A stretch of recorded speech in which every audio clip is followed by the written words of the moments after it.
people from all over would know more about us than Staten Island, like you said. Yeah. If you don't help yourself in these studio, I don't know what to tell you. Because I can't do anymore. I dressed as one of my characters this year was the Scarlet Witch. Don't know where NYcArtsCypher. I'm like, how is that possible? Welcome back, everybody, to another episode of Too Many Topics. Tonight we're in the studio with a couple of good friends of mine and people that do a tremendous amount of work in the community. So I am very happy to introduce Cynthia and Omari, who are from the New York City Arts Cypher. And I'm going to give them a little opportunity to introduce themselves and tell you what good stuff that's going on in the community. But we're really excited to hear from you tonight, and I think that what you guys are doing on Staten Island is just fantastic. Thank you. So thank you. Cynthia, I know that you're waving the wand over there now, right? Yes, I'm excited. You're trying to make this thing go, but let's talk about how it started, because I know this isn't very new. I know that I was involved with it years and years ago. I'm sure there's a YouTube video out there with me stuttering on camera. Probably is. There's thousands. Right, sponsoring one of the events that you guys had put on way back when. So why don't you tell us a little bit about, how the Cypher got started and what its vision was? Absolutely. First of all, thank you, Scott, for having us here today. We're very grateful for that. I want to put the word out there, tell the community what we're doing, what we're all about. So just a little bit about who we are. To inspire, educate, and give everyone an opportunity to express themselves freely in an artistic environment, that's our goal. The NYcArtsCypher is a nonprofit organization providing positive values through arts, educational programs, projects, and events. We focus on the youth, particularly the ones that are, have a hard time learning in a very educational, environment. We have worked for nearly 2 decades to provide our resources as a tool for change. Our programs are very dynamic. We use the arts to support and mentor the youth and their future career goals. And I'm going to give you a little background about the founder, who's Charles Balducci, aka Charlie B, as he would like to be known. Sure, a very good friend of mine for a lot of years. I grew up with Charlie. Probably as we were battling each other in breakdancing since as long as I can remember. Well, I'm gonna tell you a little bit about how I met Charlie. I met Charlie at the Hispanic Chamber of Commerce in 2013. He was a guest invited by the chamber. I was the help.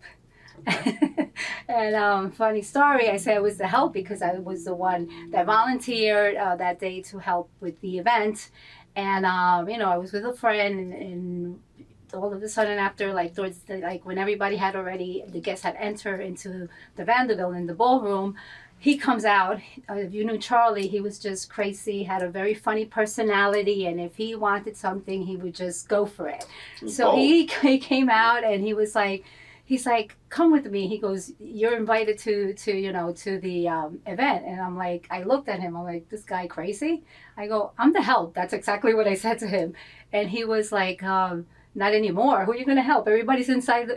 He goes, come with me. So he goes like this, and I'm like, okay, I couldn't say no. And we started talking. I'm like, what do you do for a living? And he told me about the NYcArtsCypher. I come from a martial arts background, wow. I had just retired at that time. So we're not going to screw around with her tonight. No, man, never. I never do. 3rd degree black belt, and I used to run a program, Don't Be a Bully. So when he started talking to me about his Don't Be a Bully program, I was like, wow, this is, I do the same thing. So I told him about my program, what I used to do.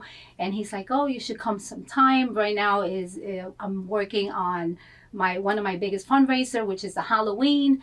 And he was promoting that at that moment. So I said, okay, cool. I'll stop by, sometime. So I eventually did go to the Haunted. It was great. I was like amazed of this 3,000 square feet of 2-story building. It's all art all over the place. Now, I'm going to be honest with you.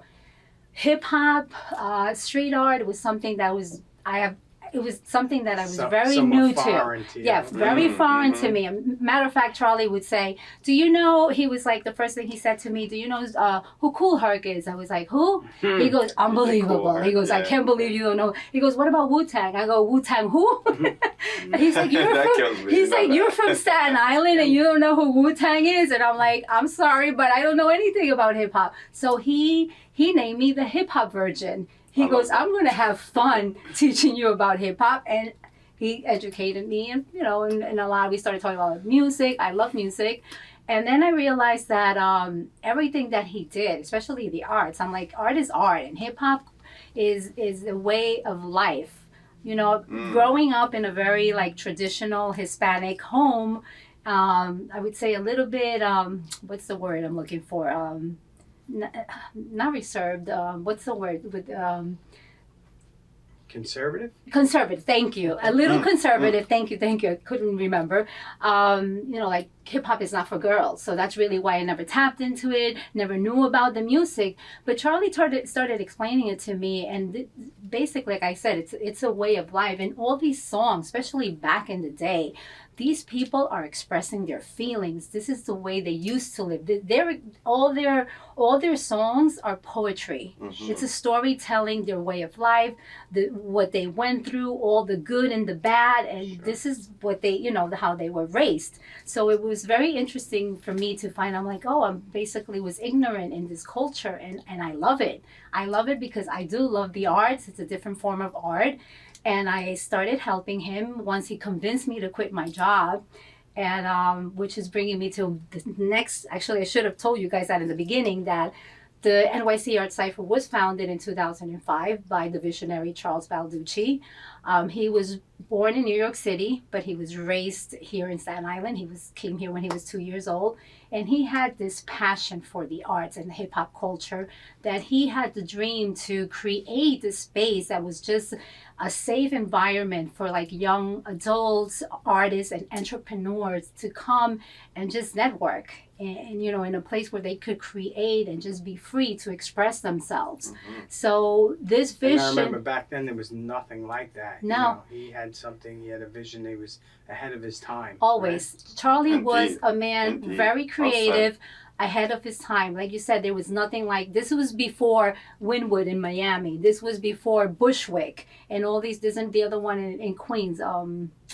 What's the one in Queens, right? I can't remember the name. But anyway, he was way ahead of his time, which was a shame because, if he would have been, where we would be today. But we still continue his hard work. Right now, going back to what we were saying about Charlie and his creativity, his passion for the arts also is what gave through helping the community. Finding he had this innate ability to use the arts and the culture to address social issues. So that's how he created the mural program. It's a noteworthy accolade to mention that based on the NYPD statistics, increase in arrests from the kids, from doing all these graffitis on the street. That's why he created the mural program. That's why he opened up the doors so that all these people and all these teenagers could go and practice graffiti in a safe environment, so without getting in trouble. And when he did this documentary, it was very educational. He won the award for the best short documentary in 2010 at the Staten Island Film Festival. And it was educational. Basically, it explained, where graffiti came from, where the culture is from, and if you really, practice in a responsible manner, you could actually make this a profession. And right now, there's a lot of artists and people that make a good living from this art form. Sure, I think that for a lot of years, especially growing up as a kid, graffiti was just, no pun intended, but it was painted with an ugly brush, right? It was looked upon more as vandalism, Right. opposed to art, right? And I think that by being able to open these safe spaces where kids can actually, not under duress, really let their creative minds flow, it's just it's a tremendous asset for the young kids that are now not getting in trouble for displaying something that truly is an art form. And that's something that you guys, you did very well. Charlie did very, very well in, the beginning stages. And you should be commended for that, for sure. I know you said about the mural program. What does mural stand for? Mural is an acronym that means motivating, understanding, real artists learn. That's what it means. And we continue, great. like you said, that program.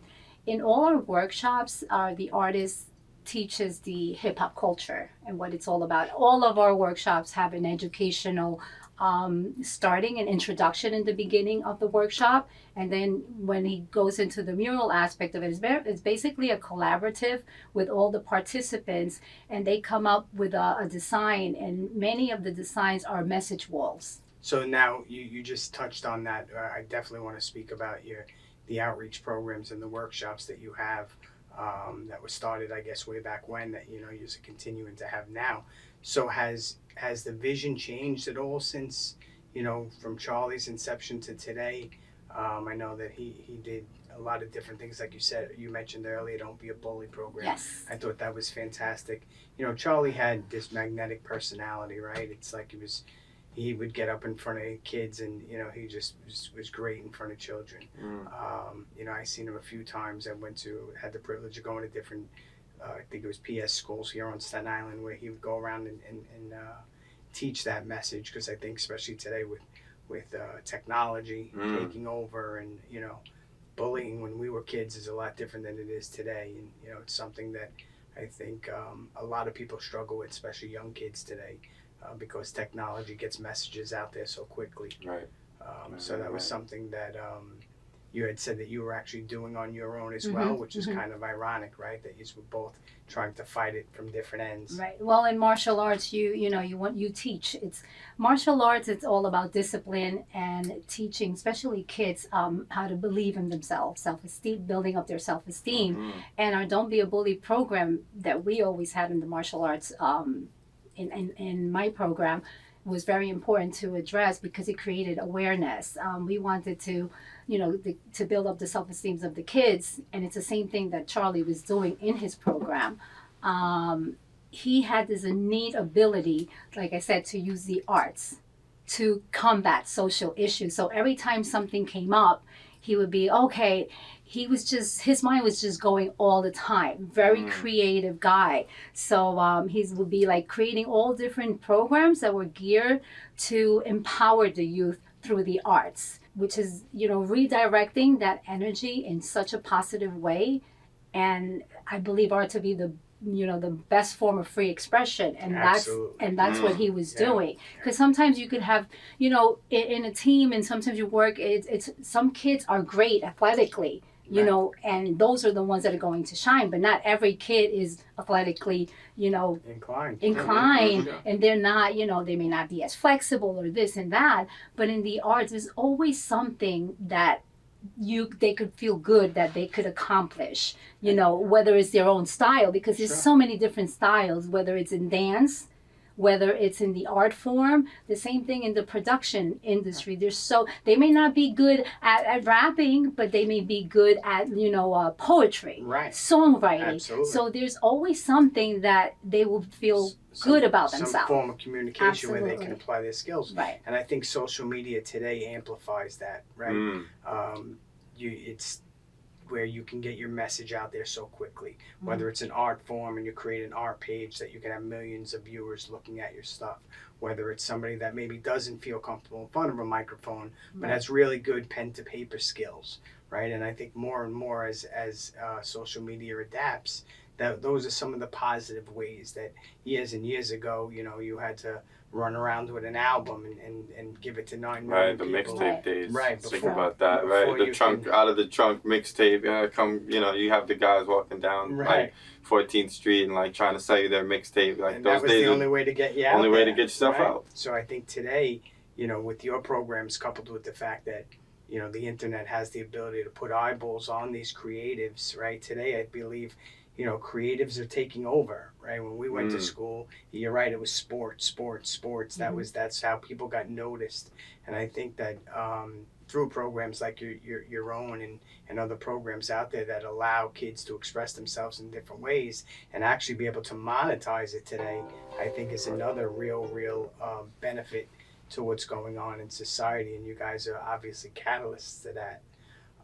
So I greatly appreciate, what you guys are doing. But I have to ask this guy. I know him as the Shaolin Prince.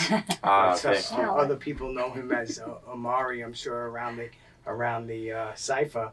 But what is your role, and what exactly have you taken on since you've joined? How long have you been with the cipher now? So I would say I'm the newest face to the ciphers, cipher and the fold. I've been now with the cipher for about 2 years.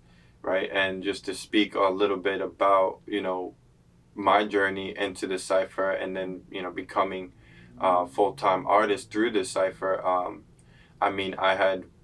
I was like a lot of Staten Islanders who didn't even know what was going on in that building. There's that big building, and when I describe the cipher to a lot of people on the streets, I'm like, yeah, I work at the art cipher. They're like, what is that?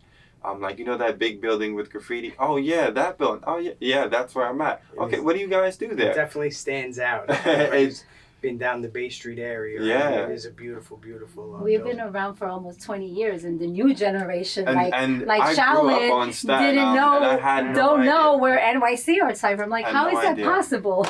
It's the same reason how, I belong to a franchise in real estate, and one of the first, I guess, it was a convention type of get together with the top 30 offices. They invite you to different parts of the city, and luckily enough, or unluckily enough, the first year that we joined the company, it was in New York City, and they took a boat trip around Manhattan, and I had all these people from Texas and Arizona and Colorado and Florida, and they were just enamored by the Statue of Liberty. And I remember me and my partner at the time were just eating, and they're looking at us like, you're not going to get up and look at Lady Liberty? And I said, I'll be honest with you, I've lived here 50 years. You see her all the time. And I've never been there. Right, never, not once. Same Some deal. things that are just under your nose, you take for granted at times, right? And well said. Yeah, when you travel and you don't see as much, you come back to home and you realize, what we actually What you have missing here. We have people coming from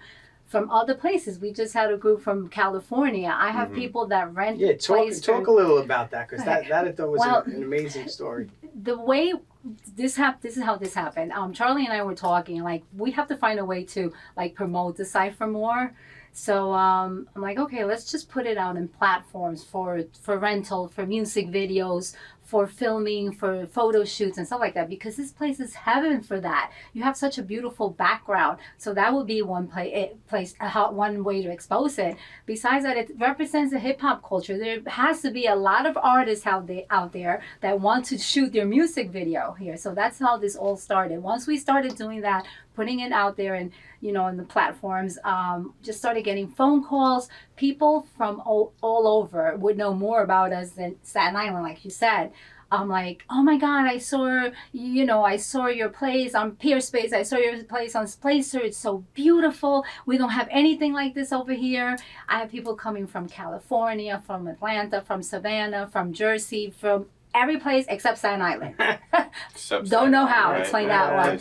And even recently, just like yesterday, right? We had this yesterday. This was yesterday. This gentleman from the what is it? It was the college preparatory school from Oakland, California. Oakland, California, reaches out to me and says, Cynthia, I see this amazing place. He goes, I have a group of 15 students that want to learn about the hip hop culture. They really interested in production. Some have experience, some don't. So can you accommodate us? I'm like, there's nothing that we cannot do. I'm like, yes, of course we can. And so Mari and I, we put our heads together. We did a format. They came in. It was the great idea he had was to break the ice by him, Omari performing and first. So when they first came in, introduced them, talked to them a little bit about the cipher. Then Omari put in a show for them. He's a great rapper. So he did. I want to talk a little bit about that. He did two songs, and everybody was all excited.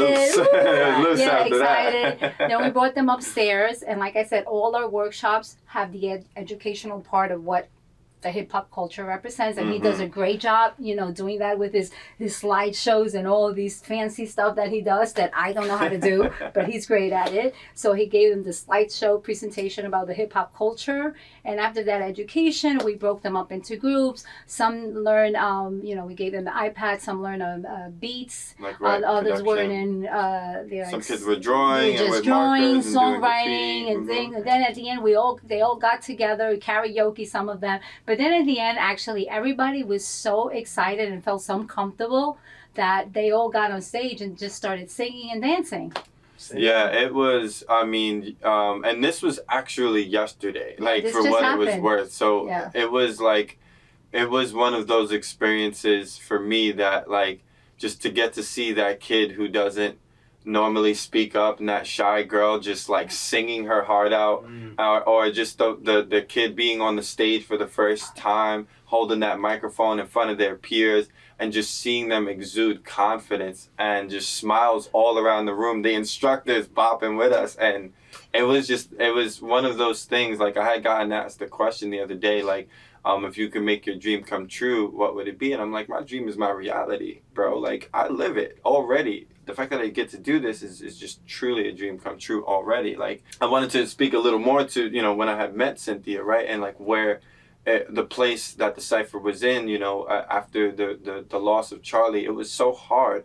And I saw, me meeting Cynthia, like I met a grieving woman, and I met someone who was still had the love, still had the passion for what this was, wanting to keep her promise to her lover, with continuing the dream, right? And the amount of immense strength that took, I fell in love with the story. I fell in love with the building. Like I said, I didn't even know what was going on in there at first. So I saw the vision too. Like it was like all at once, a spirit like dropped in me, like, this is the vision, this is where it's going.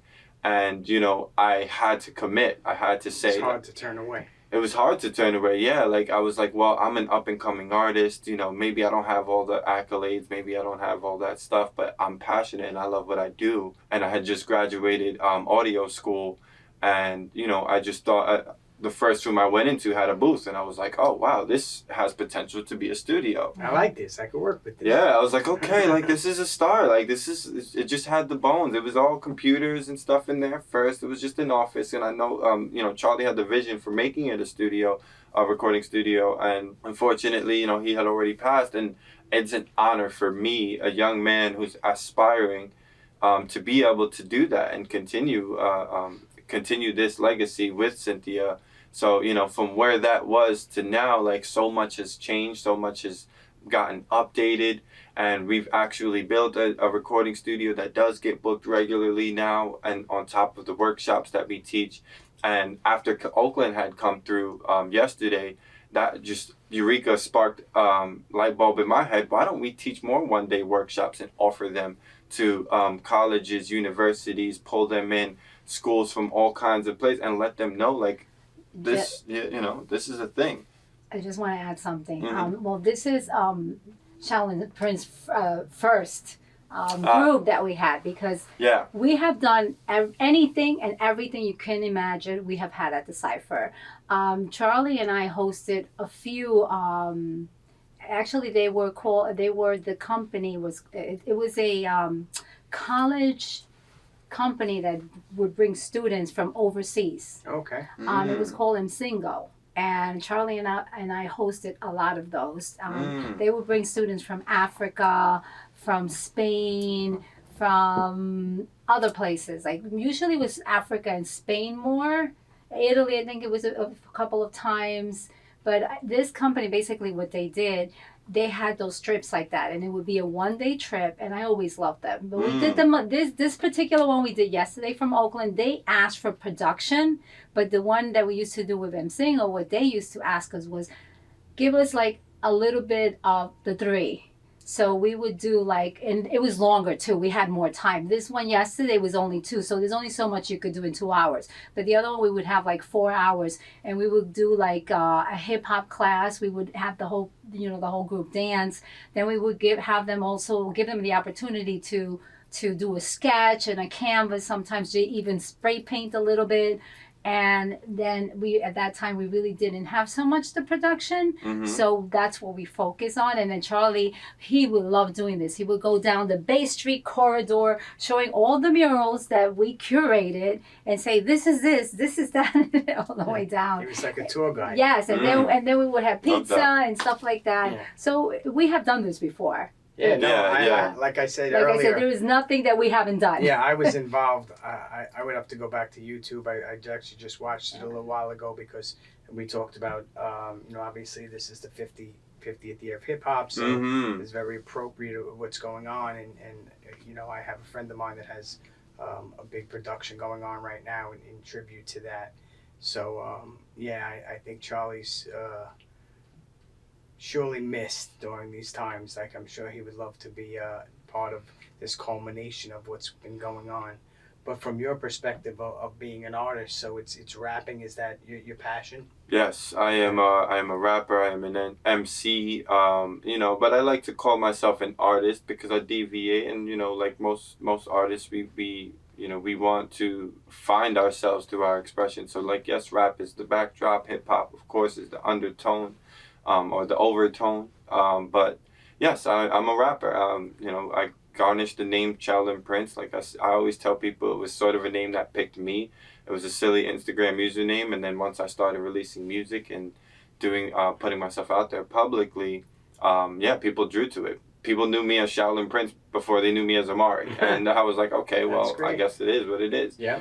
So to live up to that name is really my goal, truly, and then to be in the position to work at the Cypher and help things along, and continue to curate for the Cypher, teach others the art of songwriting, and teach others the art of empowerment through music. Because my brandish of rapping, it's not misogynistic, it's not violence promoting, it's always empowerment and peace and love, and these are the things I rap about.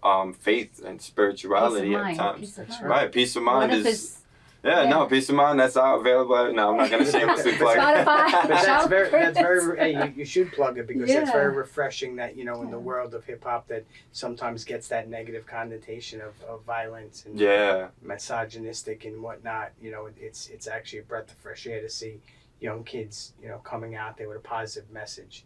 We've been the forgotten borough for a long time, right? And Talk about it. Wu-Tang came out and kind of put us on the map. And now you got some shoes to fill. Got right? huge, massive. Those are massive shoes to fill, Right. and all I would love to do is just to honor legacy that was here before me, and then continue it for where we are today. Like Cynthia said, like there's nothing the Cypher hasn't already done. And, when I came along to the Cypher, all I wanted to do was add value to that, right? There was nobody who was teaching songwriting, rapping. There was no one who was an audio professional at that time or production professional.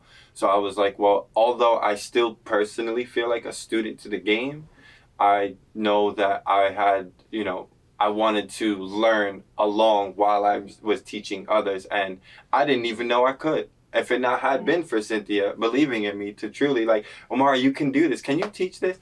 I'm like, Cynthia, I don't really know. No, you can teach it. You can do it. I believe in you. Sometimes and that, you need that moral Of support. course. yeah, like I got to give my flowers back to you here. Thank Because, you. But I didn't know how to explain to him like in audio because I never did. That's one thing that when Charlie and I when we were together doing the Cypher, running the Cypher, we didn't have an audio engineer at that moment, so I never knew that aspect, so Right. I couldn't explain to him. But I said, you know what, let me explain to him in my martial arts term. This is how I have it, right? Yeah, This is yeah. my curriculum, this is my format. I teach jab cross, da da da. And I said, can you, and he, that's how I explained it to him. Yeah. I gave him that analogy. He was smart, he took it, he wrote it down. Okay, well, when you go to school, when you went for it, you learn, what is the first thing you learn? Okay, so this is the first thing we're going to do. And he did such a great job, and now he's just getting better and better. Well, I think one thing that I'm hearing from you is maybe you're not saying it, but what I'm hearing is passion, right? When you have passion for something, you don't always have to be perfect. I think that word probably should be taken out of the dictionary. I don't exactly know what perfect is, right? Even things like this. So many people struggle with podcasts. How many guests I have come on and say, "Oh, I always wanted to. I always want to. I always want to." Because sometimes you get paralyzed by analyzing things, right? Right. Paralysis by analysis. But by just doing it sometimes is really what just puts you over the edge, you know. And that's what I think what you're teaching is. Just press record, right? Just do it. Right. Learn by doing it. Right. You know, no, you're gonna screw Trial up. by fire. Right? Everybody's gonna. You know, people ask me, "How was your first podcast?" Horrible. Absolutely abominable. Right, how was your second? Probably just as bad, but give it. And now we're better, and you get more and more confident. You get more and more comfortable in front of a microphone. Right. So talk to me a little bit about the workshops themselves. Like how would, you know, if I had a friend or a child that wanted to get involved in one of these programs and the different ones that you have, explain to me what how that works. You want to take that one? Well, I want to mention this is something very important. I have to say that after losing Charlie, it was one of the most challenging things, not only for the organization, which is you know the most important, but it was very hard for me also to keep it going. And one of the things that helped us, I would say, helped the organization, and the reason why today we're blessed to have 3 people on our staff, is that we applied for a big grant, which is the Creators Rebuild New York. CRNY. And when we got that grant, which in the beginning, to be honest, I was so nervous, like you said, but I said, what's the worst thing that could happen? I'm one of those people, I'm like, I go for it. And I said, the worst thing that could happen is they tell me no. Right. You're right back to where you are right now. Yep. So I said, you know what? I have been in a bad place for so long, but I can't do this anymore. The only person that's going to change, you know, the only way something's going to change is you have to take action. You have to just keep moving forward, because if Charlie was right here next to me, he would be, you got this. You always knew what to do, so just do it, you know? And inspirational. I put that into effect. He always believed in me, and I just had to believe in myself again. And I applied for the grant.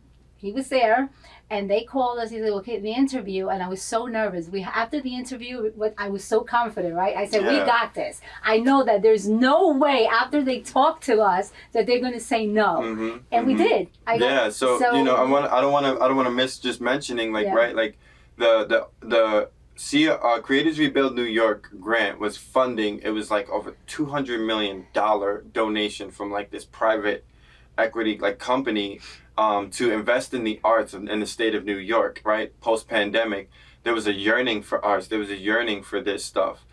Programs, funding through nonprofits. So there was a 2-part to the grant where it either funded you as an individual artist, which would give you about like, you know, $1,000 a month, $1,000 a month for about 2 years, or it would give our organization a basically infrastructure to run itself. So Cynthia, I just so happen to be an artist working with a nonprofit. So if you were an artist working with a nonprofit and you were awarded that grant, you would get a salary, you would get benefits, and the nonprofit itself would get awarded. Wow. And this gave me, you know, young guy like me and the other 2 artists who I want to take some time to mention, Dylan and Javon Brewster, JB.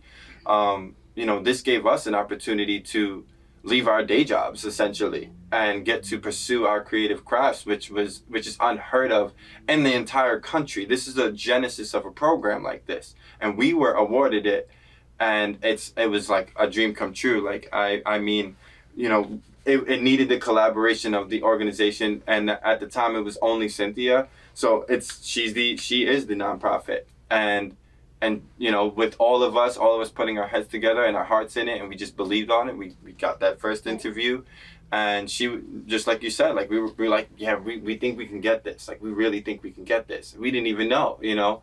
And I mean, like, just finding out I still didn't believe it was real, man. Like I was like, wow, you know how like a lot of people would say, oh, you know, keep your day job. Like, nah, I got to leave my day job and do this. So well, it was a great opportunity. As an organization, when I applied, I was able to bring in whoever I wanted. So when I started thinking, I'm like, I'm going to bring in 2 of my artists right now for sure, because Dylan Giangrande had been with us, and he knew Charlie from, you know, a while back. And he, even after Charlie passed, he stayed loyal and he was around. And then Javon Brewster, who also knew Charlie before he even knew me, he was there to support even after Charlie passed. And then right around that, like right after 2021, that's when Omari came. But Omari showed like his dedication and his passion for what he was doing, and I saw it. It was unique, and he's a great humanitarian. He just loves helping people. And he comes from AHRC, which is another nonprofit where it's all about helping. You're really not making a lot of money.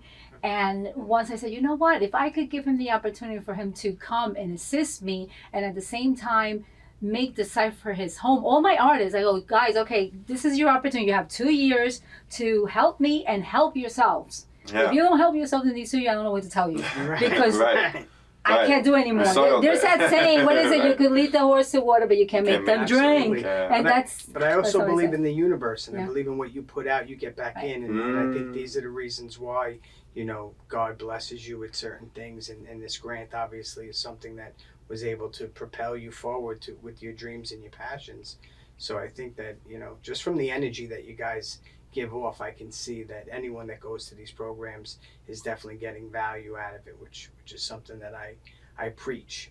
Value to me is, price is what you pay, value is what you get, right? And in your case, volunteerism, right? Something that I've been very, blessed to be able to do myself through, the Staten Island Board of Realtors and other organizations that I belong to. That's the reward. It's not always the paycheck. It's the smile on the kid's face. Yeah, I'm heavily involved in, my little league. I coach multiple teams, and my son, my daughter, I'm heavily involved with them. And it's that you get back. It's not necessarily the paycheck, but it's the smile that you might see from a kid 3 years from now in the diner with his parents. Wow, yeah, and he comes up to you, oh, I remember you. Yeah, I see that also when I used to teach martial arts. Oh, sensei, the little guys. Yeah. You remember, they still remember, because when when you work from your heart, like you said, it's passion. There's no way people are never going to forget the way you made them feel. I believe, and I'm a true believer, I'm not like religious and I'm not like biblical or anything, but I truly believe what you give, you're going to get back. Absolutely. I believe also that the more you give, the more God blesses you 3 times in return. I believe in that. So we are all about giving. I know I'm talking about him and I because we're right here. Especially in the environment we live in, right? We live in this very urbanized, I hate to say dog eat dog, but it's a very competitive world that we live in right now. So it's very it's honorable what you're doing, that that at the end of the day it's not for a paycheck, right? It's for the betterment of the community, it's for the betterment of children, it's for the betterment of artists that would likely not have this avenue if it wasn't for you guys. Well, if it wasn't for Charlie, because he's the founder. Of course, Charlie. Yeah, it stands on the shoulder. It stands on the shoulders of Charlie B. And I always pay my homage. Every class I get to teach, every person I get to talk to, Charlie B's name is ringing bells still. Absolutely. And if anyone looks you guys up on YouTube, I know you've got hundreds and hundreds of videos. You can see what kind of charismatic guy he was, the way that he was able to command a room of attention of a room when he walked in, and when he gave speeches, he was very star power, right? He was very, very comfortable. But you guys, I can't take it away from you either. You're doing a great job carrying that torch. Thank you, Scott. Thank you. You really are. Thank you. Well, we will continue his legacy through his work and all that believe in his support. I can tell. Yeah, long live Charlie. I can tell nothing's going to stop you guys, which is pretty impressive. Feeling a little bit, I would say, like I tell everybody lately when I speak to a lot of people that we're collaborating and networking that are in the nonprofit sector that also align with our mission. I love it. I love working how we've been doing, working with the, in different groups to help the community to be a better place, and especially the ones that are mostly need it the most. Yes, absolutely. Like the North Shore where we are. Right. That's where the giving back comes in, so right? Important. Giving somebody a loaf of bread when they have 2 of them under their arm. That doesn't do much for anybody, we volunteer at a pantry every Tuesday. We take time to volunteer out of, we have busy schedules. We take time to volunteer weekly at the local pantry at A Chance in Life, who's now become our nonprofit partner. Collaborators. Oh, wow, that's fantastic. Yeah. And it's we're only expanding because we're reaping a great harvest, truly, because we've sown a lot of good seeds in the hearts and the minds of the people in the community. I mean, we didn't even get to mention like the haunted house experience, which was phenomenal, life-changing for me. Yeah. Life-changing You for me. remember the haunted house Sure I that did. Charlie used? Yes, Charlie absolutely. used to love Halloween. It was his awesome. favorite holiday It was because he awesome. used to love dressing up, Yeah. the Marvel characters. Yeah. That's another thing. I didn't even know about Marvel characters, and then I learned all Girl, of that. don't get me started. I dressed as one of my characters this year was the Scarlet Scarlet Witch. Witch. Look Yeah. at me. Yeah. Before I would never even know who's the Scarlet Witch. I'm glad you did your homework. You know, and that's one thing about Cindy. If she doesn't know something, she'll learn it. Yeah. She'll learn it. You know, I'm she's sure capable. I can see by how you've taken this unfortunate situation turned into something very, very fortunate. I can tell that you definitely do your research. I always say success comes before work only in the dictionary, right? So you got to put the work in and Well, keep dropping gems, Scott. Go ahead, man. you two are definitely doing your thing. So again, how would somebody get involved in one of these programs if they were? Do they contact you directly? Do they? Right now, we're currently running workshops. We have the 3 workshops that were mentioned before. Like right now, we're running a mural workshop. We have, I'm calling it the Rap Academy because it's for like, shout out to Jack Black, right? School of Rock. That was a big inspiration for me, and I wanted to do something similar. So we're running a rap workshop, and we're also running a dance workshop. How you sign up? You could sign up through Eventbrite. You could reach out to us directly via Instagram, the New York City Art Cypher page, or you can reach out to me at Sheldon Prince. Any way you can contact us digitally. If you're interested, we Our find a way to website. get you in, and we'll tell you the days that the workshop, the hours. Right now, everybody's hours are a little bit different. So if you wanted more information, you'd have to reach out a little more directly so we could tell you, like, okay, if you like rap, if you like audio production, songwriting, this is, this is how you get it, and these are the days. If you want the mural, these are the days. Every now and then we experiment. It's trial and error. We test things. We test the water with things. Sometimes we'll do a full collaborative workshop where all 3 of us will be just putting our heads together, and 1 hour you'll get some audio production, songwriting. Sure. Another hour we'll get the kids up and get them dancing. The next hour we'll sit them down and relax a little bit and just draw and sketch. And some of those sketches end up digitally, like logos and stuff on T-shirts. It's so much more than just the murals. And in the digital age where things are going with augmented reality and the Web 3.0 and everything, like I see a future for the Cypher that can incorporate with the metaversal things, the metaverse that's becoming a thing. And for those who are like digitally inclined, the digital art space, it's the Cypher is still ripe for so much potential in the community of the arts, and also for the community it serves, right? The marginalized community, us being in the North Shore, we just want to grow, we want to expand. We need the help and the support of the community to do that. You giving us a platform to even speak on it is exactly why it will grow, is exactly why it, I feel like we're just getting started, and the future is it's bright. It's really bright. I can't agree more. I think that what you guys are doing is fantastic.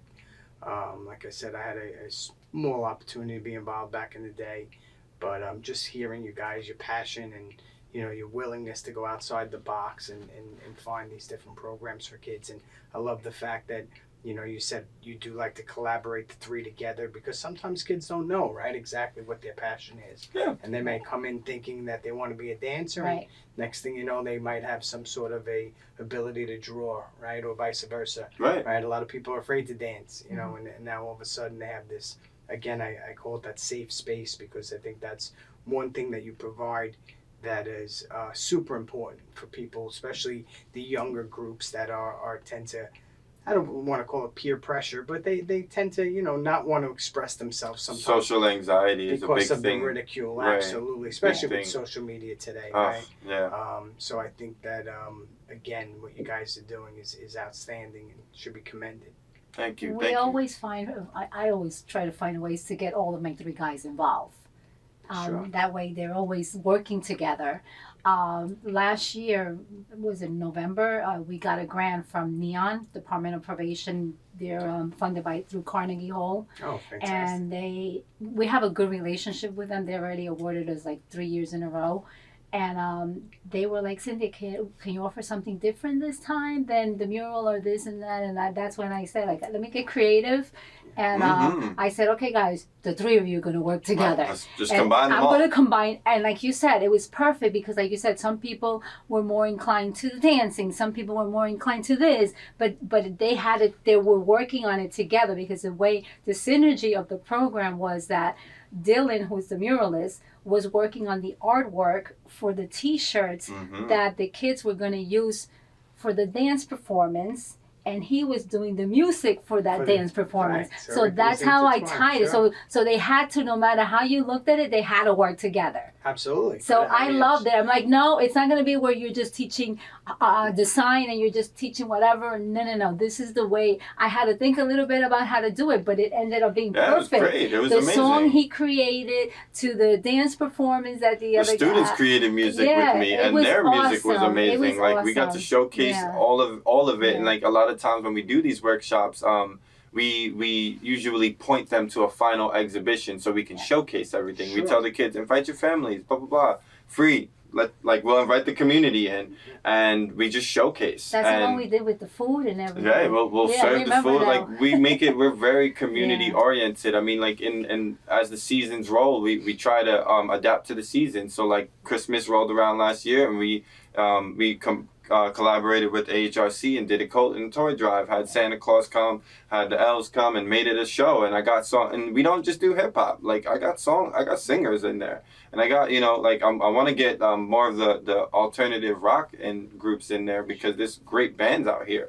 And I'm the music guy, so like I'm always promoting music in the community. We have done rock shows before. But I'm sure that not to say that but remember, like me, I'm the newest face here, so I only know what I know, and I want to keep, I want to tap back into that community because, it's like after pandemic, post-pandemic, entertainment organizations suffered probably the most. Probably the most. Yeah.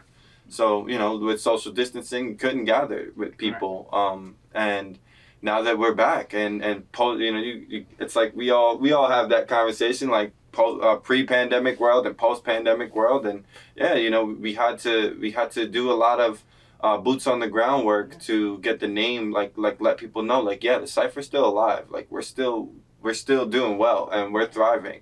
And I think the community's getting wind because the calls are coming and this calendar's booked up. Well, I'll say one of my keys to success has always been that and I think that you're doing it beautifully, is 1 + 1 has to equal 3 for it to really work. And I think that's what you're doing right now, where you're able to collaborate with the different talents that you have and making it more than just, the four of you together, Thank you. Which is definitely something, again, I could use the word commendable all podcast long, but it's truly commendable what you guys are doing for the community, because you don't see it that often, right? So many people are worried about it, and understandable. We're living in scary times right now, and a lot of people are looking to alpha number one first, and when you find people out there that are truly doing it not for the paycheck, it means something, and I'm sure that the community will speak back to you based upon your hard work that you're putting out there. We're trying. What's that? My quote at the end of my emails. Oh man, I forget. It's the signature on there. I forget what it is. It's something along the lines, basically, you find yourself in the service of others, something like that. Yeah, something along those lines. I love that. Because honestly, Scott, that's how I found myself again. I was lost after Charlie's passing for the longest time, and he could tell you. I couldn't see light anywhere. And for somebody that always was Charlie's light, I have to say, because he always thought I was the most lucky-go-lucky, bright person who never was in a bad mood, who was always happy about who always saw the positive in everything. Right. I couldn't find one positive thing in my life after his passing. And I did it helping. That's why I said it's that's how I found myself, helping other people.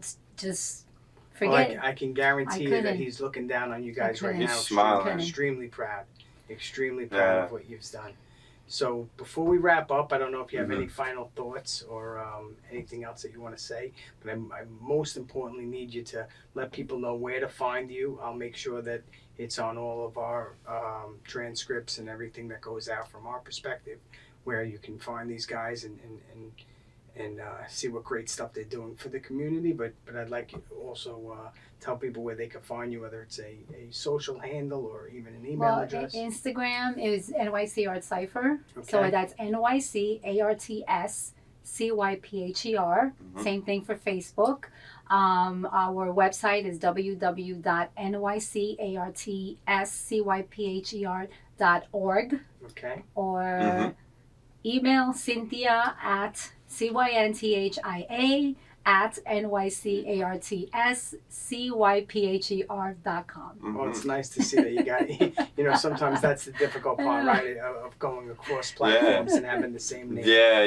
Just, you got that down. Don't forget the S, which is what a lot of people forget. They do. I send you the money, but I'm sending you the money, but it's not going through. I'm like, did you put the S? Right. Yeah, they forget the S. Right. NYC, they put art, cipher, no arts. And how about you? Shaolin, come on, Shaolin. For myself, I am, and you can find me on Instagram. That's the primary platform at Shaolin_Prince. I'll spell it out too, right? SHAOLIN. A lot of people don't know how to spell Shaolin, by the way.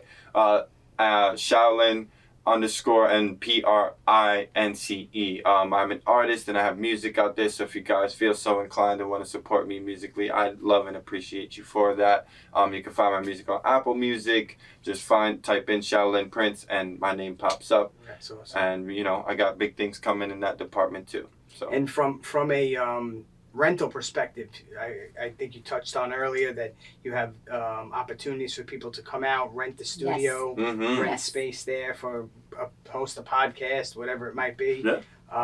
Also, I believe you have dancers and stuff like that that do different shows for different organizations. I think that's super important to let people know, especially being the 50th year of hip hop this year. Oh yeah. I think that your phone will be ringing a little bit more to 917-525-9712, or all the information that we just spoke about. You could find it on our website, www.NycArtsCypher.org.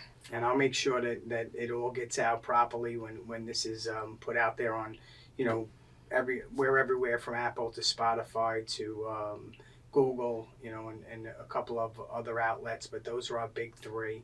Most people know where to find us through social media. So I'll make sure that we do our job in sending you a great message out there, because I think it's something that needs to be heard. Thank you so much. Thank you, you. Scott. I really appreciate you guys being here, and best of luck in everything that you guys continue to do for the community. God bless you. Thank you. God bless you. Thank you, sir. Okay. All right, everybody. Thank you for listening. Check us out wherever you listen to your podcast. Like I said earlier, Apple, Spotify, Google. Check us out through any of your social media platforms, and we'll speak to you real soon.